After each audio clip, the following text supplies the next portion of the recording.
የአብይ አህመድ አገዛዝ በአማራ ወጣቶች ላይ በተገኙበት ግድያ መፈጸም መጀመሩ ተገለጸ። በጉራጌ አበሸጌ 3 የአማራ ተወላጅ ወጣቶች ከሚጓዙበት ተሽከርካሪ እንዲወጡ ተደርገው በጥይት ተደብድበው መረሸናቸውን መሰረት ሚዲያ ዘግቧል። የፋኖ ኃይሎች የፈጠሩ ያለው ጫናን መቋቋም የተሳነው የአብይ አህመድ አገዛዝ ቀደም ሲል እንዳስጠነቀቀው የኛ ዘመን ከቀይ ሽብርም ይብሳል በማለት እንደተናገረው ተግባራዊ እያደረገ መሆኑን የሚያሳዩ እርምጃዎችን እየወሰደ ነው። ሰው መግደል ኢህአፓ ሞከረው እኮ ደርግ ላይ አልሰራም። የኛ ግን ይብሳል። የኛ ይብሳል። በብዙ ቁጥር ተባስቶ ነው ምላሽ የሚሰጠው።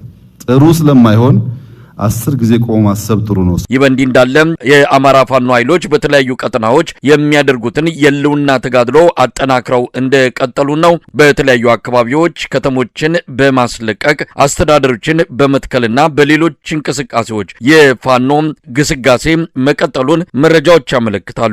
ይህ በእንዲህ እንዳለ የአብይ አህመድ አገዛዝ በመላ ሀገሪቱ አፈናና አፈሳ እያከናወነ ነው። በአዲስ አበባ እያንዳንዱ ክፍለ ከተማ ኮታ ተመድቦ ምልምል ወታደሮችን እንዲያዘጋጅ ውሳኔ መደረሱ ታውቋል። በአዲስ አበባና በዙሪያ ባለው የሸገር ከተማ አስተዳደሮችም እንደዚሁ ወጣቶች እየታፈሱ ነው። በወቅታዊ ጉዳይ ላይ ከፋኖ መረጃ በተሰኘው ዝግጅታችን እነዚህን ጉዳዮች እንመለከታለን። የዘውትር ተሳታፊያችን መስመር ላይ ይገኛል። ባለፉት 2 እና 3 ቀናት በአማራ ክልል ያሉ ወታደራዊ እንቅስቃሴዎችን መረጃዎችን በማቀበል ይጀምራል። በቀጥታ ወደሱ አልፋለሁ። አመሰግናለሁ መሳይ። እንግዲህ በዛሬው ዕለት ከውጊያ ቀጠና በተጨማሪ ያገዛዙ ጦር በሄደበት አካባቢ መፍረስ መጀመሩን መረጃዎች እየመጡ ይገኛሉ። በዛሬው ዕለት በራያ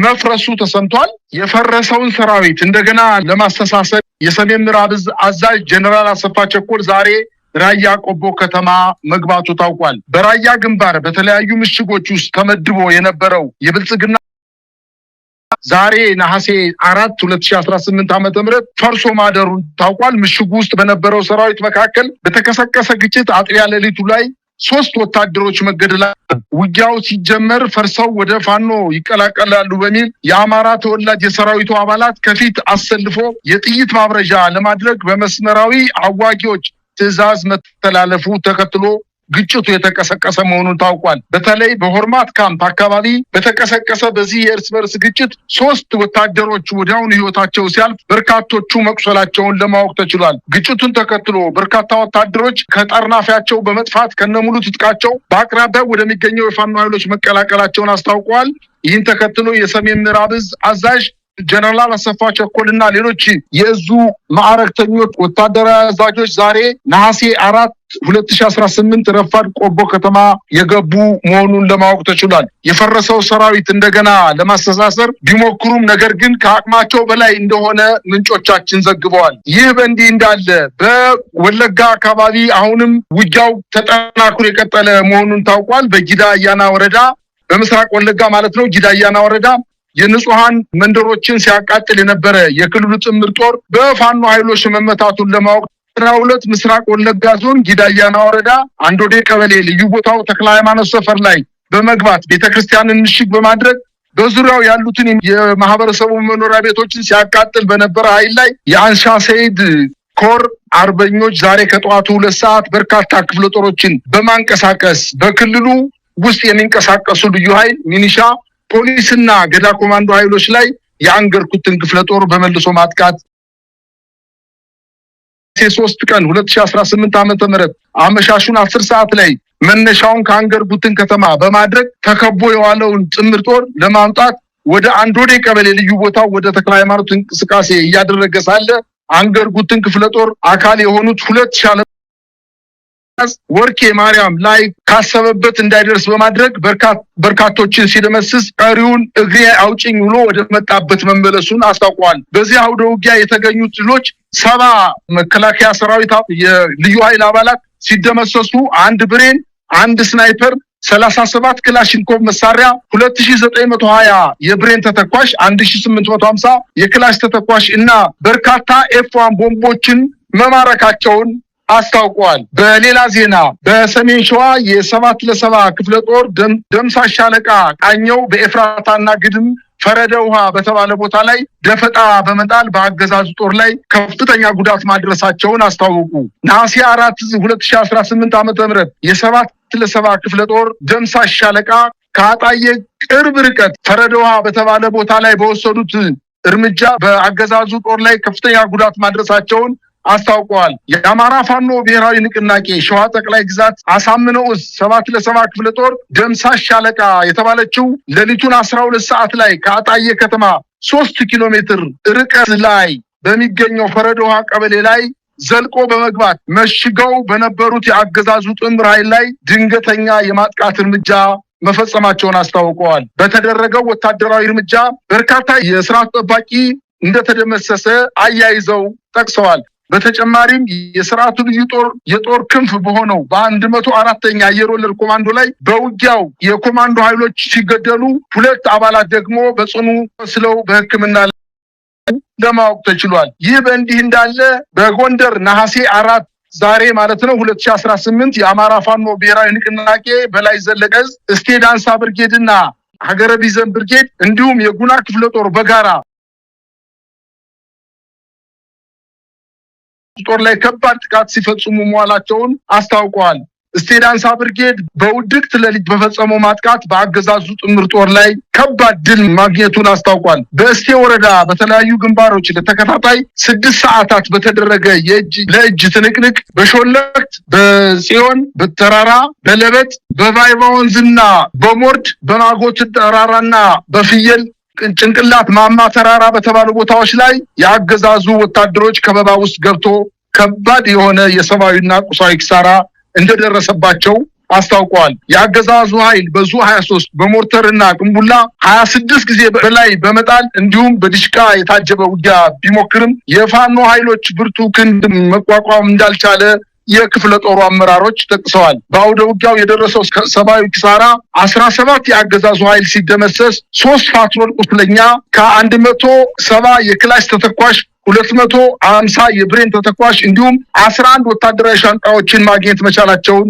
አስታውቀዋል። በተመሳሳይ መልኩ በሌላ ግንባር የሀገረ ቢዘን ብርጌድ በአገዛዙ ጦር ላይ የውጊያ አቅጣጫን በማክሸፍ ከፍተኛ ምት እንዳሳረፈበት ለማወቅ ተችሏል። በስማዳ ወረዳ በተደረገ ለተከታታይ 5 ሰዓታት በሞርተር ቅንቡላ፣ በድሽቃ እንዲሁም በእጅ ቦምብ ትንቅንቅ በኮሻ አይዋባ፣ ሰርገይት፣ ልደታ፣ ሙጌና አንጓት ውሃ በተባሉ ቦታዎች የአገዛዙ ወታደሮች ከባድ የሆነ ቁሳዊና ሰብአዊ ኪሳራ እንደደረሰባቸው ለማወቅ ተችሏል። በአውደ ውጊያውም የተገኙ ድሎች 10 የአገዛዙ ኃይሎች ሲደመሰሱ 4 አምቡላንስ እንዲሁም ከባድና ቀላል ቁስለኛዎች ማስተናገዳቸውን ለማወቅ ተችሏል። በአጠቃላይ በእነዚህ ግንባሮች አሁንም ውጊያው ያልተጠናቀቀ ስለሆነ የተጨማሪ ድሎች ሊመዘገቡ እንደሚችሉ ለማወቅ ተችሏል። በሌላ ዜና ላይ በምትገኘው የሉማሜ ከተማን የአማራ ፋኖ ብሔራዊ ንቅናቄ ቴዎድሮስ እዝ 206ኛ ኮር በፈጸመው የማጥቃት እንቅስቃሴ የሉማሜ ከተማን በእጁ ማስገባቱንና በተደረገው ውጊያ በርካታ የአገዛዝ ጦር በከተማው ምሽጎች ውስጥ ሙቶ እንደቀረና በተለይ ደግሞ እነዚህ የብልጽግና ክልሉ የብልጽግና አመራሮች የወረዳ የብልጽግና አመራሮች ከመከላከያ ጋር ሲዋጉ ከፍተኛ ጉዳት እንደደረሰባቸው ለማወቅ ተችሏል። በዚሁም የወረዳው ሰላምና ደህንነት ኃላፊ አቶ ተመስገን ምስክርን ጨምሮ በርካታ የብልጽግና አመራሮች መገደላቸውንና በርካቶችም መቁሰላቸውን ለማወቅ ተችሏል። ይህ በእንዲህ እንዳለ በዛሬው ዕለትም እንዲሁ ከባህር ዳር ከተማ በቅርብ ርቀት ከመራዊ፣ ከገርጨጭ፣ ከቢኮሎና ከቻይና ካምፕ በመነሳት በአራት አቅጣጫ ወደ ፋኖ ተቆጣጥሮት ለረጅም ጊዜ ተቆጣጥሮ በምትገኘው የሐሙሲት ቀበሌ ላይ ጥቃት ለመሰንዘር የሄደውን ኃይል የፋኖ ኃይሎች የባህር ዳር ብርጌድ መክቶ እንደተመለሰና አሁንም ውጊያው ያልተጠናቀቀ መሆኑን ከቀኑ 6 ሰዓት በኋላ ጥቃቱ የተሰነዘረ ሲሆን ነገር ግን የሐሙሲትን ከተማ ራሳቸው ተቆጣጥረው ወደፊት እየገሰገሱ የመጣውን ኃይል መክተው በመልሶ ማጥቃት እየበተኑት እንደሚገኙና የሞተው የቆሰለው በአጠቃላይ የደረሰው ወታደራዊ ኪሳራን ለወደፊቱ ሲደርሰን የምናቀርብ መሆናችንን መግለጽ እፈልጋለሁ።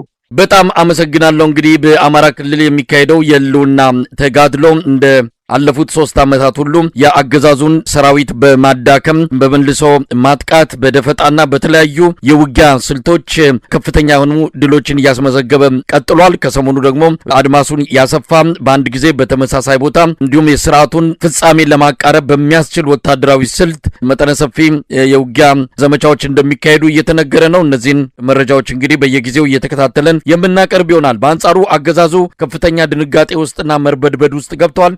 ምክክር ኮሚሽን ስም በአዲስ አበባ ጉዳይ ላይ የጀመረው ፍጥጫ አንዱ በኢትዮጵያ መሃል እልቂትን ለማምጣት ስርዓቱ በመጨረሻው ሰዓት እንዲህ አይነት አጀንዳዎችን እንደሚመዘዝ ሲገለጽ ነበረ። እንደተባለውና እንደተጠበቀው የአዲስ አበባን ጉዳይ የኢትዮጵያውያን የመጨቃጨቂያ አጀንዳ አድርጎ ወደ እርስ በርስ ፍጥጫና ግጭት ለመውሰድ እየተንደረደረ ነው። ይህ ደግሞ በጫካና በአውደ ውጊያዎች የደረሰበትን ሽንፈት መቋቋም ሲያቅተው የመጨረሻ ካርዱን እየሳበ እንዳለ ነው መረዳት የሚቻለው። ለዚህ ደግሞ ያለ የሌላ ኃይሉን እየተጠቀመ ነው። የሚመጡትን ኃይሎች ለመመከት የሚያስችል ወታደራዊ ዝግጅት በሰፊው እያከናወነ ነው። በመላ ሀገሪቱ ወታደራዊ አፈሳ በማድረግ ወታደራዊ ምልመላ እያደረገ ነው። አስገዳጅ የሆነው ወታደራዊ ምልመላ በኦሮሚያ ክልል በአዲስ አበባ ዙሪያ በተለያዩ አካባቢዎች ተጠናክሮ እየተካሄደ ነው ያለው። ዛሬ ከአዲስ አበባ እንደተሰማው ሁሉም ክፍለ ከተሞች ኮታ ተመድቦላቸው ምልምል ወታደሮችን እንዲያስረክቡ ግድ መመሪያ መተላለፉን የሰማ ነው። አስገዳጅ አፈሳው ተጠናክሮ ቀጥሏል። መሰረት ሚዲያ እንደዘገበው ከሆነ በተለያዩ ካምፖች የተወሰዱ በሺዎች የሚቆጠሩ ወጣቶች በከፍተኛ ችግር ውስጥ እንዳሉ ነው የተገለጸው። ሕፃናት እንደሚበዙበትም ነው የተመለከተው። እስቲ አስገዳጁ ወታደራዊ ምልመላ በምን ሁኔታ እየተከናወነ ይገኛል? ለአዲስ አበባ ክፍለ ከተሞች የተመደበው ኮታንስ በተመለከተ እንቅስቃሴው ተጀምሯል ወይ? መሳይ እነዚህ ሰዎች አሁን ጊዜያቸው የመሸ ይመስለኛል። ምክንያቱም ነውር አያውቁም፣ ህግ አያከብሩም፣ ለህገ መንግስት የሚገዙ አይደሉም። የፈለጉትን ይገላሉ፣ የፈለጉትን ይደፍራሉ፣ የፈለጉትን ሰው ያስራሉ፣ የፈለጉትን ንብረት ይቀማሉ፣ የፈለጉትን አፍነው ወደ ወታደራዊ ማሰልጠኛ ይወስዳሉ። ፍጹም ንጹሐን የሆኑ ግለሰቦችን አስረው ወዳልታወቀ ቦታ ወስደው ለረጅም ጊዜ ሰውረው ያቆዩ። አፈሳው እንዲሁ እድሜውን ለማራዘም ካልሆነ በስተቀር የሚያመጣው ለውጥ የለም። ከባለፈው ሳምንት የቀጠለ የወታደራዊ አፈሳ በጣም በኃይለኛው ተጠናክሮ የቀጠለበት ሁኔታ ነው ያለው። በጣም የሚገርመው እንግዲህ ትምህርት ቤቶች ተዘግተዋል። ነገር ግን ቤት ለቤት በመዞር በተለይ ወረዳዎች በአዲስ አበባ ዙሪያ የሚገኙ የሸገር ከተማ መስተዳድሮች አመራሮች ስራዬ ብለው የመንግስትን የስራ ሰዓት ትተው ቢሮአቸውን ዘግተው መሳሪያ ታጥቀው ከአካባቢው ማህበረሰብ ጋር ከአካባቢው የታጠቀ የሚኒሻና የገዳ ኮማንዶ ጋር በመሆን በመንገድ በሰፈር በቤት ለቤት እየዞሩ ሁለት ልጅ ያላቸውንም ሁለቱን እንዲያመጡ አንድ ልጅ ያላቸውንም አንድ ልጅ እንዲያመጡ በማድረግ ከፍተኛ የሆነ የአፈሳ ስርዓቱ እንደቀጠለ ነው። ዛሬም እንዲሁ ተጠናክሮ ነው የቀጠለው የግዳጅ አፈሳው። ነገር ግን ህብረተሰቡ በተለይ የቅርብ ቤተሰቦቻቸው ተሰብስበው በሚገኙበት አካባቢ በመሄድ ልጆቻችንን አንሰጥም በማለት ከመከላከያ እንዲሁም ከክልሉ አድማ ብተና ከገዳ ኮማንዶ ከሚኒሻ ጋር ፊት ለፊት እየተጋፈጡ እየተደበደቡ በጥይትም እየተመቱ እንደሆነ ነው መረጃዎች የሚያመላክቱት።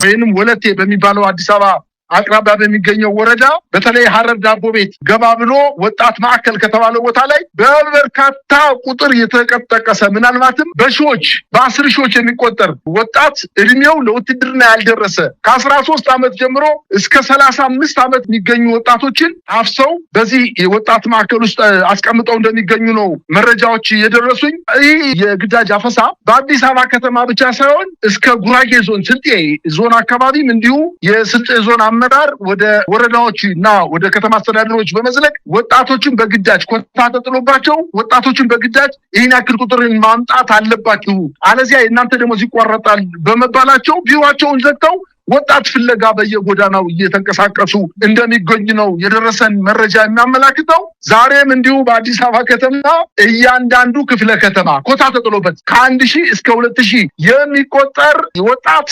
በየክፍለ ከተማው አሰባስባቸው አምጡ በመባሉ ዛሬ የአዲስ አበባ ከተማ አስተዳደር የሚገኙ 11 ክፍለ ከተሞች ወረዳዎችን ጠርንፎ በመያዝ በየወረዳው በመዞር ወጣቶችን በማፈስ ላይ ነው የሚገኙት። እንግዲህ በጣም ከፍተኛ የሆነ የወላጅ ሮሮ እየተሰማ ነው።